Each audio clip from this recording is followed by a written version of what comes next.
నీలాంజన సమాభాసం రవిపుత్రం యమాగ్రజం ఛాయా మార్తాండ సంభూతం తం నమామి శనేశ్వరం.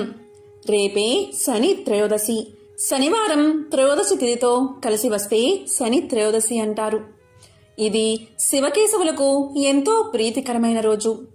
త్రయోదశి తిథి అంటే మహాశివుడికి ప్రీతికరం. ఇంతటి విశిష్టమైన రోజు మీరు ఏమీ చేయకపోయినా సరే ఈ చెట్టును తాకితే చాలు మీలో ఉన్న నకారాత్మక శక్తులు అంటే నరదృష్టి, నరపీడ, నరఘోష తొలగిపోయి దైవిక శక్తులు ఎల్లవేళలా మిమ్మల్ని కాపాడతాయి. సకల శుభాలు కలుగుతాయి. శని దోషాలు, శనిపీడలు నివారించబడతాయి.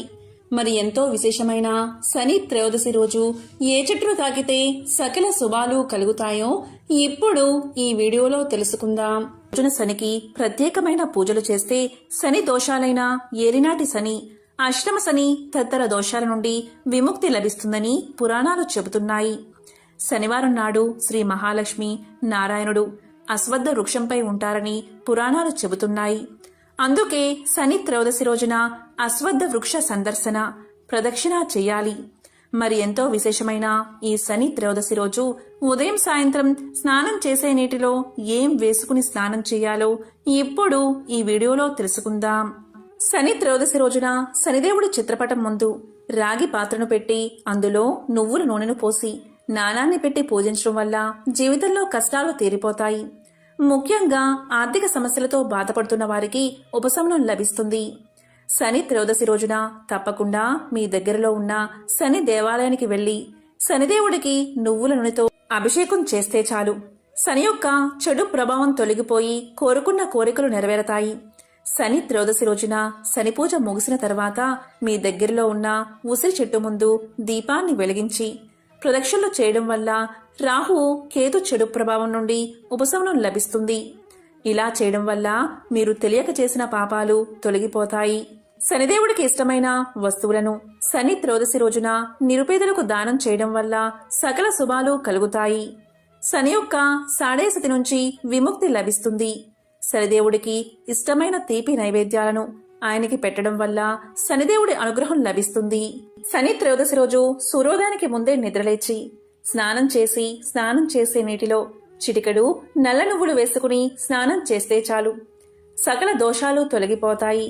ఈ రోజు కాకికి తప్పనిసరిగా నైవేద్యం పెట్టాలి. ఏదైనా పదార్థాన్ని కాకికి పెట్టాలి. నల్ల నువ్వులు, నువ్వుల నూనె, నల్లని వస్త్రాలు దానం చెయ్యాలి. ఈ సందర్భంగా శని త్రయోదశికి సంబంధించిన ఒక విశేషమైన కథను ఇప్పుడు విందాం. ఎల్లకాలం పరిస్థితులన్నీ అనుకూలంగా ఉంటే జీవితంలో మజా ఏముంటుంది?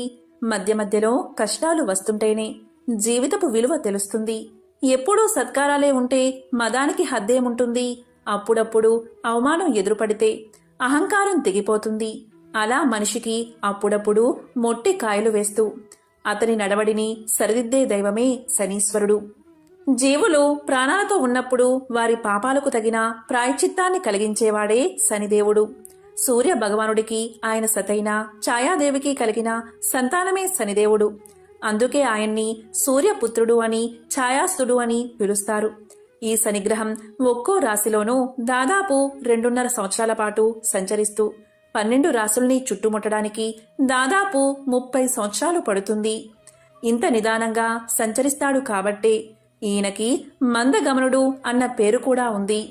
రాశి చక్రంలో ఆయన ఉండే స్థానాన్ని బట్టి ఫలితాలు కూడా వేరువేరు విధాలుగా ఉంటాయి.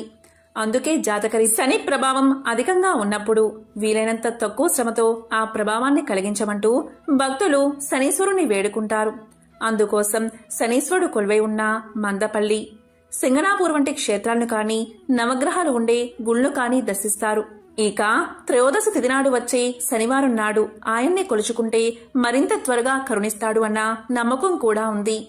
ఇంతకీ ఈ శని త్రయోదశికి ఎందుకింత విశిష్టత అంటే శనివారం ఇటు శని భగవానుడికి అటు విష్ణుమూర్తికి ప్రీతి పాత్రమైన రోజు. ఇక త్రయోదశి తిథి శివుడికి ఇష్టమైన తిథి. దీనికి సంబంధించిన ఒక విశేషమైన కథను ఇప్పుడు తెలుసుకుందాం. ఒకానొక సందర్భంలో కైలాసాన్ని చేరుకున్న నారదుడు శివుడి ముందు శని భగవానుడి గురించి పొగడ్డం మొదలు పెట్టాడట. ఎంతటి వారైనా ఆ శని ప్రభావం నుంచి తప్పించుకోలేరంటూ చెప్పసాగాడట. ఆ మాటలు విన్న శివుడికి ఒళ్ళు మండిపోయింది. శని ప్రభావం ఎవరి మీద ఉన్నా లేకున్నా నా మీద మాత్రం పనిచేయదు అంటూ హోంకరించాడు శివుడు. నారదుడు యథాప్రకారం ఆ మాటలను శనిదేవుడి వద్దకు మోసుకు వెళ్లాడు. నా ప్రభావం నుంచి తప్పించుకోవడం ఎవరి తరమూ కాదు. ఇది సృష్టిధర్మమంటూ కోపగించిన శని భగవానుడు శివుణ్ణి పలానా సమయంలో పట్టి పీడించి తీరతానంటూ శపథాన్ని చేశాడు. శని శపథం గురించి విన్నా శివుడికి ఏం చెయ్యాలో పాలుపోలేదు. ఆ శని మాట నెరవేరితే తన ప్రతిష్ఠికే భంగం కదా అనుకున్నాడు. అందుకే శని చెప్పిన సమయానికి అతని కంటపడకుండా ఉండేందుకు భూలోకంలోని ఒక చెట్టు తొరల్లో దాక్కున్నాడు. మర్నాడు కైలాసంలో ఉన్న శివుడి చెంతకి శని భగవానుడు చేరుకున్నాడు. వినమ్రంగా తన ఎదుట నిలిచిన శని చూసి, నన్ను పట్టి పీడిస్తానన్నా నీ శబదం ఏమైంది అంటూ పరిహసించాడు పరమేశ్వరుడు. దానికి శని, ప్రభూ, ఈ ముల్లోకాలకు లయకారకుడవైన నువ్వు పోయి ఆ చెట్టు త్వరలో దాక్కున్నావే, అది నా ప్రభావం కాదా, దీన్ని శని పట్టడం అనరా అన్నాడు చిరునవ్వుతో. శనిదేవుడి మాటలు శివుడికి విషయం అర్థమైంది. ఈ రోజు నుంచి శని త్రోదసినాడు. ఎవరైతే నిన్ను అర్చిస్తారో వారు నీ అనుగ్రహంతో పాటుగా నా అభయానికి కూడా పాత్రులవుతారు. ఇక నుంచి నువ్వు శనీశ్వరుడు అన్న పేరుతో వెలుగు పొందుతావు అంటూ శనిని ఆశీర్వదించాడు పరమశివుడు. అప్పట్నుంచి త్రోదశి నాడు వచ్చే శనివారం రోజున భక్తులు నువ్వుల నూనెతో శనీశ్వరుణ్ణి అభిషేకించి తమని చూసి చూడనట్లుగా సాగిపొమ్మని వేడుకుంటారు. శని నుంచి తప్పించుకునేందుకు శివుడు దాక్కున్న స్థలం ఆంధ్రప్రదేశ్లో ఉన్న మందపల్లి అని ఒక నమ్మకం. కాకి కనబడితే ఏం చెయ్యాలో ఇప్పుడు ఈ వీడియోలో తెలుసుకుందాం. శనిదేవుడి వాహనం కాకి. ఉదయం నిద్ర లేచిన దగ్గర నుండి సాయంత్రం చీకటి పడే వరకు నిత్యం మనకు కాకులు కనిపిస్తూనే ఉంటాయి. పగలు 12 గంటల పాటు మన మధ్య తిరిగే కాకి మన దైనందిన జీవితాన్ని శాసిస్తుంది. కాకి గురించి అనేక శకునాలు ప్రచారంలో ఉన్నాయి. శరీరం రంగు నల్లగా ఉంటే కాకిలా నల్లగా ఉన్నారు అంటారు. అదే గట్టిగా గోల చేస్తూ అరిస్తే కాకిలా అరుస్తావు ఎందుకు అని మందలిస్తారు. కాకి తలపై తన్నితే దోషమని చాలా మంది భయపడుతూ ఉంటారు. మరోవైపు కాకిని పితృదేవతలకు ప్రతినిధిగా కూడా పిలుస్తారు. కాకి ఇంటి దగ్గర గోడపై వాలి అరుస్తూ ఉంటే ఇంటికి బంధువులు వస్తారేమో అని చాలా మంది నమ్మకం. నిజంగా కాకి బంధువులు వచ్చే విషయాన్ని ముందుగానే పసిగడుతుందా అనే సందేహం చాలా మందికి ఉంటుంది. కాకి అరుపుకు సంబంధించి రామాయణంలో ఒక కథ ఉంది. ఆంజనేయ స్వామి సీతమ్మను వెతుక్కుంటూ లంకకు వెళ్తాడు. అతను సీతమ్మ దగ్గరకు రాగానే చెట్టుపై ఉన్న పక్షి గట్టిగా అరుస్తుంది. అలా అది ఆంజనేయుడు వచ్చిన వార్తను సీతమ్మకు తెలియచేసిందని ఈ నమ్మకం పుట్టుకొచ్చింది. అంతేకాదు, ఆంజనేయుడు రావడం సీతమ్మకు శుభవార్తే కాబట్టి కాకి అరిస్తే శుభవార్తే వస్తుందని కూడా నమ్మకం. అలాగే కాకి తలపై తనితే మాత్రం భయపడిపోయేంత అపనమ్మకం చాలా మందికి ఉంటుంది. శనీశ్వరుడి వాహనం కాకి కాబట్టి కాకి తలపై తన్నితే శనిదోషం తగులుతుందని యముడికి సంకేతమని చాలా మంది భయపడతారు. కానీ దీనికి అంతగా భయపడవలసిన అవసరం లేదని జ్యోతిష్య శాస్త్రం చెబుతుంది. మీరు అంతగా భయపడిపోతూ ఉంటే శివాలయానికి వెళ్లి నువ్వుల నూనెతో దీపం వెలిగించి అభిషేకం చేయించుకుంటే సరిపోతుంది. ఇలా చేస్తే కాకి తన్నిన దోషం తొలగిపోతుంది. హిందూ సాంప్రదాయంలో అనేక నమ్మకాలు ఉన్నాయి. మనం ఇంటి నుండి బయటకు వెళ్లినప్పుడు కొన్ని జంతువులు ఎదురైతే శుభం కలుగుతుందని, మరికొన్ని జంతువులు ఎదురైతే అశుభం కలుగుతుందని శకున శాస్త్రం తెలియచేస్తుంది. అదేవిధంగా కాకి గురించి కూడా చాలా విషయాలు ఉన్నాయి. మన పూర్వీకులు చెప్పింది ప్రకారం మనిషి జీవితం కాకితో ముడిపడి ఉంటుందని విశ్వసిస్తారు. పితృదేవతలు కూడా కాకి రూపంలో తిరుగుతూ ఉంటారని నమ్ముతారు. మనం ఏదైనా పని మీద వెళ్లేటప్పుడు కాకి వచ్చి గట్టిగా అరిస్తే మీరు చేపట్టబోయే పనులు విజయవంతంగా పూర్తి చేస్తారని సంకేతం. కాకి నోటితో దేన్నైనా పట్టుకుని దాన్ని మనిషిపై పడేస్తే అది అశుభానికి సంకేతం. కాకి నోటిలో మాంసం ముక్కను పట్టుకుని వెళ్తూ కింద ఏ వ్యక్తిపై అయినా పడేస్తే ఆ వ్యక్తికి ఆపద వస్తుందని ఒక నమ్మకం. కాకి ఎగురుతూ వచ్చి తాకితే ఆ వ్యక్తి అనారోగ్యానికి గురవుతాడట. ఒక వ్యక్తి తల మీద కాకి వాలితే వారు సమాజంలో గౌరవాన్ని కోల్పోతారు. అలాగే మహిళ ఒళ్ళో కాని తలపై కాని కాకి నిల్చుంటే ఆమె భర్త సమస్యల్లో పడతారట. సాయంత్రం వేళ కాకి ఆగ్నేయం వైపు నుండి చూస్తే ద్రవ్య లాభం పొందుతారని అర్థం. కాకి అరుస్తూ రెక్కలతో కొట్టుకుంటూ ఉంటే దగ్గరలో ఉన్న వ్యక్తికి ఆపద కలుగుతుందని నమ్మకం. కాకి ఇంటి పరిసర ప్రాంతాల్లోకి వచ్చినప్పుడు బియ్యపు గింజలను వేస్తే దరిద్రదేవత ఇంట్లో నుండి బయటకు వెళ్లిపోతుంది. కాబట్టి కాకి ఇంటి దగ్గరికి వచ్చి వాలినప్పుడు కొన్ని బియ్యపు గింజల్ని వేసి పంపించండి. ఇలా చేస్తే దరిద్రదేవత మీ ఇంట్లో అస్సలు అడుగు పెట్టదు. లక్ష్మీదేవి మీ ఇంట్లో సిరుల వర్షాన్ని కురిపిస్తుంది. కాబట్టి ఇవే పూర్వం నుండి కాకి గురించి ఉన్న కొన్ని నమ్మకాలు. గరుడ పురాణం ప్రకారం కాకులు యమధర్మరాజుకు సందేశాన్ని ఇచ్చే వాహనాలుగా పనిచేస్తాయి. సూర్య పురాణం, పద్మ పురాణం ప్రకారం కాకులు దేవతలకు ఆహారాన్ని అందిస్తూ ఉంటాయి. వర్ణ వివక్ష ఈనాటిది కాదు, అనాది కాలం నుండి వస్తుంది. పక్షుల్లో కాకికి కూడా ఇలాంటి అవమానాలే ఎదురయ్యాయి. అయితే ఎప్పటికప్పుడు ఆయా కాలాల పరిస్థితులకు తగినట్లు ఈ వర్ణ వివక్ష రూపుమాపే ప్రయత్నాలు జరుగుతూనే ఉన్నాయి. ఒకసారి ఒక కాకి మనసుకి బాధ కలిగి సూర్యుడి గురించి తపస్సు చేసింది. అప్పుడు సూర్యుడు ప్రత్యక్షమై, ఏం కాకయ్యా, ఎందుకు ఈ తపస్సు, ఏం కావాలి నీకు అని అడిగాడు. దానికి కాకి, ఏం చెప్పమంటారు స్వామి, మా రంగు, గొంతు, శబ్దాన్ని చూసి అందరూ అసహించుకుంటున్నారు. లోకంలో మలిన పదార్థాలను తిని కాలం వెళ్లదీస్తున్నాము. లోకంలో ప్రతి జంతువు, పక్షి ఎవరో ఒకరికి వాహనంగా ఉండి కీర్తిని గడించారు. అలా మమ్మల్ని కూడా దీవించి గుర్తింపు కలిగేలా దీవించండి స్వామి, అదే నా కోరిక అంటుంది కాకి. సూర్యుడు ఆలోచించి, పితృదేవతలకు పెట్టే పిండము నీవు తప్ప మరే పక్షులు తినవు. ఆ పిండము నీవు తింటేనే ఆ ఆహారం పితృదేవతల ఆకలి తీరుతుందని వరమిస్తాడు. ఇంకో వరం ఏంటి అంటే, సూర్యుని కొడుకు శనీశ్వరుడు. ఆయనకు వాహనంగా ఉండడానికి ఏ జంతువులు, పక్షులు ముందుకు రావడం లేదు. నువ్వు వాహనంగా ఉండు, ఎలాంటి ఇబ్బంది లేదు అని వరమిస్తాడు సూర్య భగవానుడు. ఈ విధంగా నీవు గుర్తింపు పొందుతావు అని 2 వరాలు ఇస్తాడు కాకికి. అలా కాకి శనీశ్వరుడికి వాహనమవుతుంది. కొంతకాలం గడిచాక శనీశ్వరుని ప్రార్థించి, స్వామి, కేవలం ఈ పిండం తిని పితృదేవతలకు ఆకలి తీర్చడం వల్ల సరైన గౌరవ మర్యాదలు అందడం లేదు. ఇది ఒక్కటే సరిపోవడం లేదు. నా కీర్తి ప్రతిష్టలు ఇంకా పెరిగేలా వరం ఇవ్వండి స్వామి అని అడుగుతుంది కాకి. అప్పుడు శనీశ్వరుడు ఆలోచించి, నీవు తీసుకునే ఆహారం దేవతలకు ఆహారం అవుతుంది అని వరాన్ని ఇస్తాడు. అప్పట్నుంచి కాకికి ఆహారాన్ని పెడితే కూడా అది దేవతలకు వెళ్తుంది. అందుకే దేవాలయాల్లో పెట్టిన నైవేద్యం కొంచెం కాకికి ఆహారంగా పెడతారు. కాకి ఆ నైవేద్యాన్ని స్వీకరిస్తే దేవతలకు అందినట్లు కూడా భావిస్తూ ఉంటారు. ఈ రోజు ఎప్పుడైనా సరే కాకి కనిపిస్తే ఏదో ఒక ఆహారాన్ని పెట్టండి. ఇలా ఆహారం పెట్టిన తర్వాత కాకి ఆహారం తింటున్న సమయంలో 3 సార్లు ఓం శనైశ్చరాయ నమః, ఓం శనైశ్చరాయ నమః అని అనుకోండి. మీకు కుదిరితే ఈ రోజు నువ్వుల నూనెతో కాల్చిన చపాతీలను కాకులకు ఆహారంగా సమర్పించండి. కాకి శనిదేవుని వాహనం కనుక కాకి సంతృప్తి పడిందంటే శనిదేవుడు మిమ్మల్ని అనుగ్రహిస్తాడు. దీనివల్ల మీకు ఉండే శనిదోషాలు కూడా తొలగిపోతాయి. శనీశ్వరుడే మీకు ఐశ్వర్యాన్ని కలిగిస్తాడు. ఎప్పుడూ కూడా ధర్మబద్ధంగా జీవించే వారిపై శని ఎప్పుడూ కూడా తన కృపను కలగజేస్తాడు. శనిదేవుడంటే చాలా మందికి భయం ఉంటుంది. మంచి పనులు చేసేవారికి మంచి ఫలితాన్ని ఇస్తాడు, చెడు పనులు చేసేవారికి చెడు ఫలితాలను కలగజేస్తాడు. సూర్యుడు తన రాశిలో 1 నెల మాత్రమే ఉంటాడు. చంద్రుడు 2 నెలల కన్నా కొన్ని రోజులు ఎక్కువగా ఉంటాడు. గురుడు 1.5 నెల పాటు ఉంటాడు. బృహస్పతి 13 నెలలు ఉంటాడు.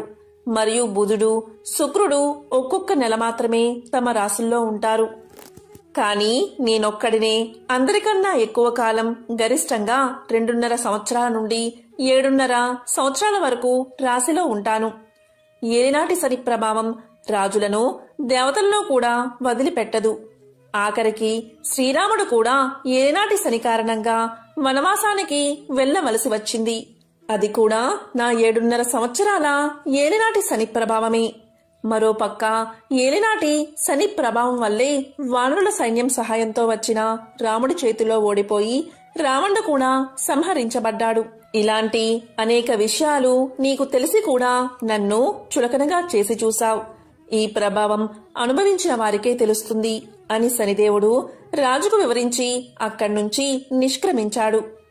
తద్వారా కాలక్రమేణా శనిదేవుడి ప్రభావంతో ఏలినాటి శని కారణంగా విక్రమాదిత్యుడు కూడా అనేక కష్టాలను ఎదుర్కోవలసి వచ్చింది. విక్రమాదిత్యుడు అడవులకు వెళ్లాడు. ఆకలితో అలమటించాడు. ఆఖరికి నూనె గింజల నుండి నూనెను తీసే పనికి కూడా ఉపక్రమించాడు. క్రమంగా ఇలాంటి అనేక కష్టసాధ్యమైన మరియు ఊహకు కూడా అందని పనులకు కూడా ఉపక్రమించవలసి వచ్చింది. చివరికి ఈ సమస్యలు చేతులు తెగేదాకా కూడా వెళ్ళాయి అంటే ఆశ్చర్యం కలగక మానదు. విక్రమాదిత్యుడు తన చివరి ఏలినాటి శని రోజుల్లో పొలాల్లో కూడా పనిచేశాడు.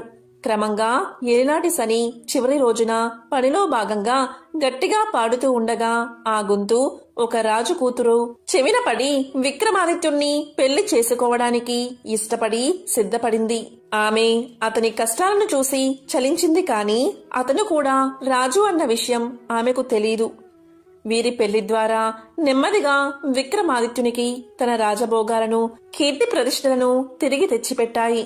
అప్పుడు కాని విక్రమాదిత్యుడికి శనిదేవుడి బలం గురించి అంచనాలకు రాలేకపోయాడు. చేసిన తప్పుకు పశ్చాత్తాపం చెందిన విక్రమాదిత్యుడు ప్రతి శనివారం శనిదేవునికి ఉపవాస దీక్షను ఆరంభించాలని సంకల్పించాడు.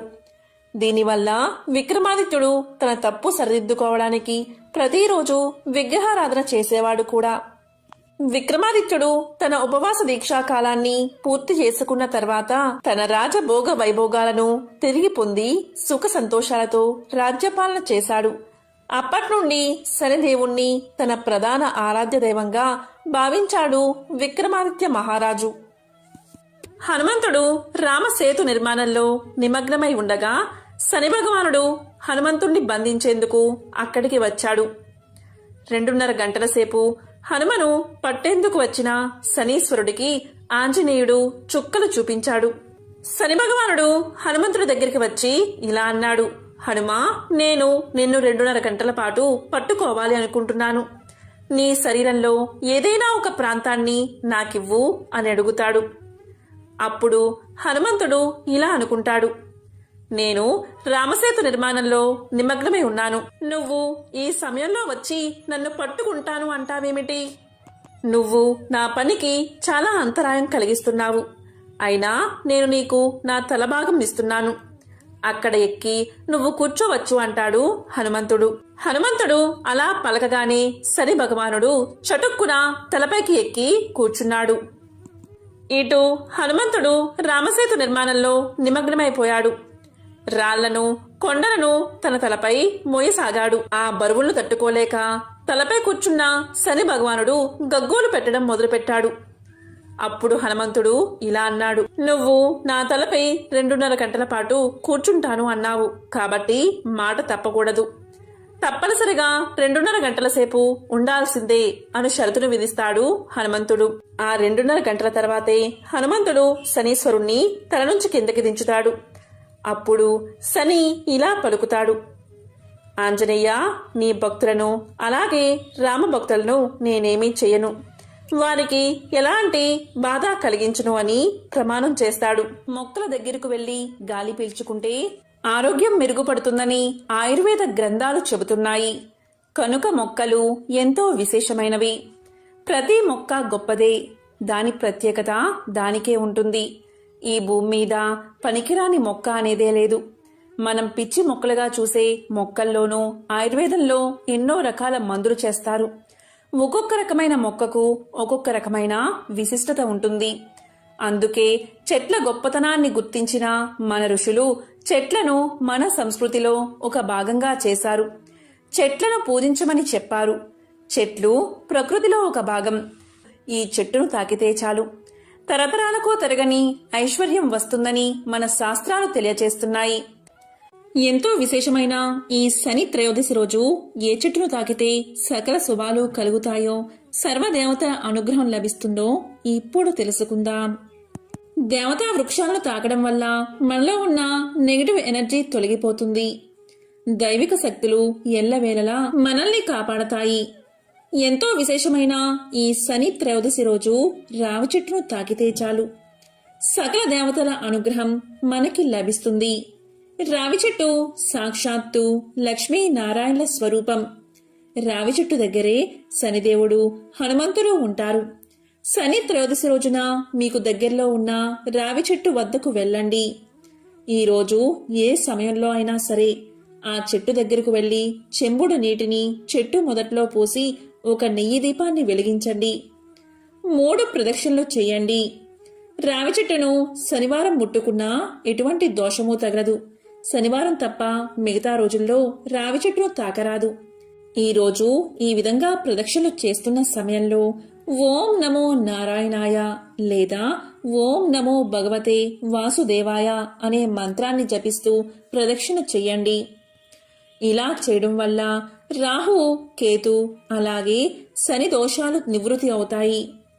ఈ విధంగా చేసినట్లయితే సకల శుభాలు కలుగుతాయి. ప్రతి పనిలోనూ విజయాన్ని సాధిస్తారు. ఎక్కడైతే విష్ణువు అనుగ్రహం ఉంటుందో అక్కడ లక్ష్మీ కటాక్షం తప్పనిసరిగా ఉంటుంది. కాబట్టి ఎంతో పవిత్రమైన ఈ శని త్రయోదశి రోజు రావి చెట్టును తాకి రావి చెట్టు దగ్గర దీపారాధన చేసి రావి చెట్టుకు ప్రదక్షిణ చేసి ఓం నమో నారాయణ అని కాని ఓం నమో భగవతే వాసుదేవాయ అని కాని స్మరిస్తూ ప్రదక్షిణ చేసి సకల శుభాలను పొందండి. ఓం నమో నారాయణాయ. ఓం శనైశ్చరాయ నమః.